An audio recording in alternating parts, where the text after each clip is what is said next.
talk wrong about my companion now. She is known as Kong Magsaysay, but I think I know her better because she carries a magic name, Magsaysay. Bago tayo magpatuloy, huwag kalimutang mag-subscribe sa aking channel. Magandang araw sa ating mga viewers. This is Tita Eda, kilalanin natin ang bagong pag-asa natin. Ito si Representative Milagros Magsaysay, ang boses ninyo sa Kongreso. Kilala siya sa pagiging maalaga at mapagmahal sa kapwa Pilipino. Nagsimula siya bilang isang simpleng guro, pero dahil sa kanyang sipag at tiyaga, umangat siya at naging kinatawan na talagang may malasakit sa edukasyon, kalusugan at trabaho ng bawat Pilipino. Sa bawat meeting sa Kongreso, sinisigurado ni Rep. Milagros na naririnig ang mga problema ninyo. Hindi siya takot magsalita para sa mga mahihirap. Higit sa lahat, isa siyang nanay, ate at kaibigan na handang tumulong at gumawa ng paraan para sa ikabubuti nating lahat. Kaya sa susunod na botohan, suportahan natin ang leader na tapat, maasahan at may malasakit. Suportahan natin si Rep. Milagros Magsaysay. Panoorin at tapusin ng buo ang video para sa dagdag kaalaman. Let me talk wrong about my companion now. She is known as Kong Magsaysay, but I think I know her better because she carries a magic name, Magsaysay. And you know what, Mamila, the late President Magsaysay was so well loved and supported by the Sambuenos. Now let's get back to you. What have you been doing now? You are in Congress, really, no? Yes. Representing the senior party list citizen as a member of Congress. And I think you have been joining Congress since 2017 to Yes. 2019. 2016. 2016, okay. Now, so far, if we speak about the number of years you have been in Congress, what important legislation or what have you been doing as one who is enamored with the elderly and with the marginalized? Actually, I'm really fighting for the rights of the senior citizens. That's why my advocacy is Hope You Are Well. It means hope. H is for health, O is for opportunities, P is for protection, E is for empowerment, and U is for universal social pension. R is for recreation, W is wellness, E is enjoyment, and LL is long life. All my bills are patterned in this Hope You Are Well, because I want the life of the senior citizens to be well, and that they will not have any more problem once all these bills will be passed, because everything will be provided by the government. And I understand since you've been joining Congress, you have been very active in empowering the elderly. That's Yes. great, ma'am. And what about this universal pension? We are so interested now. Seniors all over the country are very much interested to know. That's right. When will this be implemented and how? Actually, for three Congress, they were not able to approve this. It is only in this Congress, the 19th Congress, that this universal social pension was approved last May 21, 2024 with the help of our beloved Speaker, Martin Romualdez.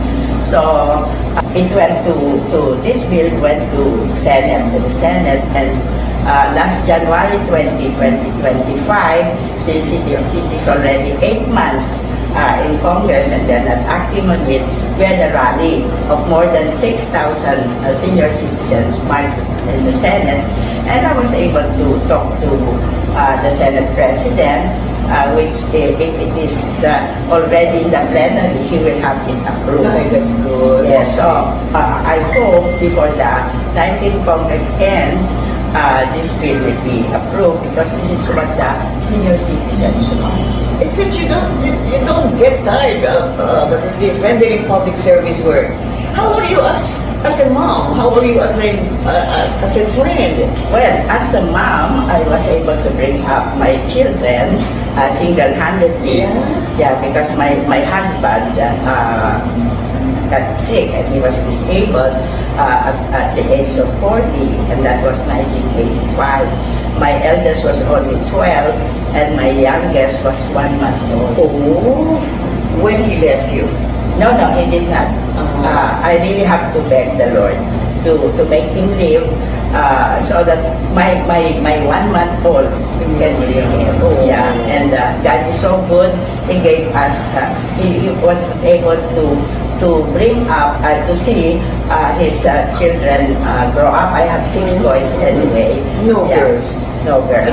Yeah, I was able to see my sons grown up, but also my grandchildren. I see. So God gave him to us for 31 years, and in 2026 he died of pneumonia. Yeah, you are a senior citizen yourself. What keeps you on the go? I mean, with this hectic schedule of going around the country, Well, I what credit inspires you? I credit it to God first because He gives me strength to really go around and to really hear it. We had a rally of more than 6,000 senior citizens march in the Senate, and I was able to talk to the Senate President, which if it is already in the plenary, he will have it approved. Okay, that's good. Yes, so I hope before the 19th Congress ends, this bill will be approved because this is what the senior citizens want. It seems you don't get tired of this rendering public service work. How are you as a mom? How are you as a friend? Well, as a mom, I was able to bring up my children single-handedly.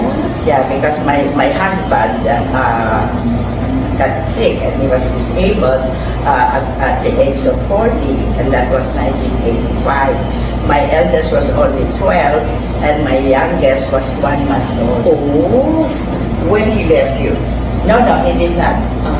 I really have to beg the Lord to make him live so that my 1 month old can see him. Yeah, and God is so good. He gave us, he was able to bring up, to see his children grow up. I have 6 boys anyway. No Yeah. girls. No girls. Yeah, I was able to see my sons grown up, but also my grandchildren. I see. So God gave him to us for 31 years, and in 2026 he died of pneumonia. Yeah, you are a senior citizen yourself. What keeps you on the go? I mean, with this hectic schedule of going around the country, Well, I what credit inspires you? I credit it to God first because He gives me strength to really go around and to really hear my constituents, the senior citizens, problems and what they need, because it is what they want, wherein I base my bills so that it would really help them. My goal is a long-term care for the senior citizens, not just so I really see to it that I hear them, I hear their problems, and I act on it. Yes, in my office, it's like a market every day. That is expected by a politician. No. You're not a politician. I'm not a politician, Yeah. I'm a public servant. Yeah. And I could see that in my office every day, it's 100 or more people are coming to ask help because I have medical assistance and we have financial assistance. The medical assistance, I put all my funds in Department of Health to help them pay the hospitalization and the operation, something like that. And the financial, I put my half of my budget, yes, you need to help them financially if they have not the money to buy their medicines or their food or for burial expenses. The United Senior Citizen can help them. Well, with the overwhelming support of the Asian population, I think you'll make it again. We need you I back hope. in Congress. I hope. So, as a party boards, ma'am, how would you like to appeal to the public, Well, especially Zamboangueños? You know, in Zamboanga. Oh yes, I'm appealing to the Zamboangueños. You have a very beautiful city, and you're very happy and very efficient people. No, I'm appealing especially to my beloved senior citizens to help this to help United Senior Citizens Party List, because this is a party list that is really working hard for the betterment of the life of the senior citizen, and also the advocacy is to really help not only the senior citizens, but especially the senior citizens, but everybody who needs help. Okay, thank you. So friends, there you go. Kong Magsaysay is once again appealing for your support. Let's support her. You know, she's been doing great as a member of Congress. Thank you, ma'am, Number for this 17, time. Number 17. United Senior Citizens Party is matatanda ating mahal. Okay. If sa tingin mo, natulungan ka ng video ko na ito, nakasave ka sa oras mo, you can click yung thanks button at any amount ay malaking help sa pag-grow ng channel ko. Yun lang po muna ang aking update. Sana ay nakatulong na dagdag kaalaman ang aking